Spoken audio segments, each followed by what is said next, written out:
Hallelujah, praise the Lord. इसी में आप सबकी सलामती हो। तो आज जिस टॉपिक पे हम बात करेंगे वो है सलीब का निशान। हम जानेंगे कि खुदाम यीशु मसीह ने सलीब पे अपनी जान दे के हमें क्या पैगाम दिया।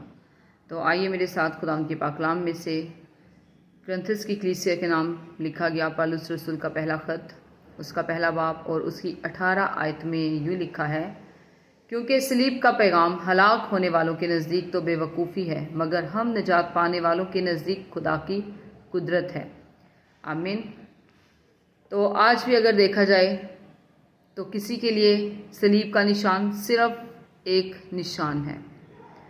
वो लोग इसकी अहमियत को नहीं समझते, वो लोग इसकी सच्चाई से वाकिफ़ नहीं हैं, इसलिए उनकी ज़िंदगियों में सिर्फ सलीब का निशान एक निशान के तौर से ही अहमियत रखता है, एक निशान के तौर से ही जाना जाता है। मगर जो समझते हैं उनके नज़दीक, उनके करीब ये क्या है? ये खुदावंद की कुदरत है। आज भी अगर देखा जाए तो दुनिया में बहुत से ऐसे लोग हैं जो सलीब से नफ़रत करते हैं, इसका मजाक उड़ाते हैं, और बहुत सारे लोग जो हैं वो इसे कमज़ोरी का निशान भी समझते हैं। मगर खुदाम यीशु मसीह ने सलीब के ज़रिया से अपनी बड़ी कुदरत को ज़ाहिर किया। ये उसकी मोहब्बत और उसका प्यार है कि उसने हमारी खातिर सलीब पे अपनी जान दी ताकि हम जी सकें। वो 30 दिन मुर्दों में से जी उठा, और आज भी जो उस पे ईमान लाते हैं उससे नई ज़िंदगी मिलती है। कभी आपने ये सोचा है कि उसने हमसे इतनी मोहब्बत की कि उसने हमारी खातिर मौत को गले लगाया? उसने हमारी सारी गलतियों को, हमारे सारे गुनाहों को, हमारी सारी दुखों को, हमारी सारी तकलीफ़ों को, हमारी सारी शिकस्तों को अपनी पीठ पे उठा लिया। वो आज भी अपने कलाम के वसीला से हमें बता रहा है कि उसने हमारी खातिर जान दी। क्या आप उसको अपनी ज़िंदगी देंगे?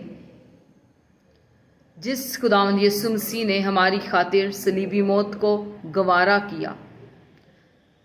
सलीब का निशान जो है वो लानत का निशान था। जब किसी को इस पे लटकाया जाता था तो वो लानती मौत मरता था, लेकिन जब खुदाम यीशु मसीह ने इस सलीब पे जान दी तो ये निशान हमारे लिए फ़ख्र का निशान बन गया।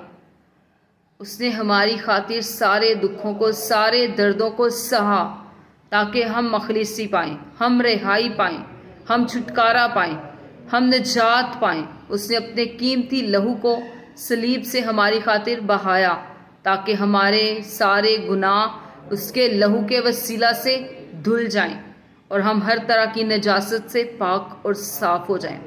तो क्या जिस खुदावंद ने आपसे इतना प्यार किया, क्या आज आप उसको अपनी ज़िंदगी देंगे?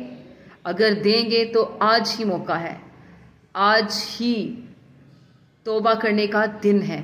खुदावंद की हज़ूरी में बैठिए, खुदावंद से अपने तमाम गुनाहों का इकरार कीजिए, खुदावंद से माफ़ी मांगिए और खुदावंद से कहिए कि खुदावंद,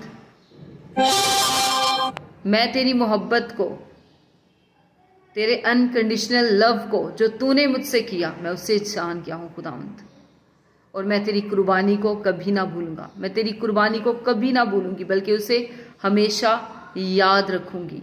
आज ही अपने सारे गुनाहों से तौबा करके खुदा यीशु मसीह को अपना नजात दहिंदा कबूल कीजिए, जिसने हमारी खातिर सलीब पे जान दी। God bless you. खुदा आपको बरकत दे। आमीन।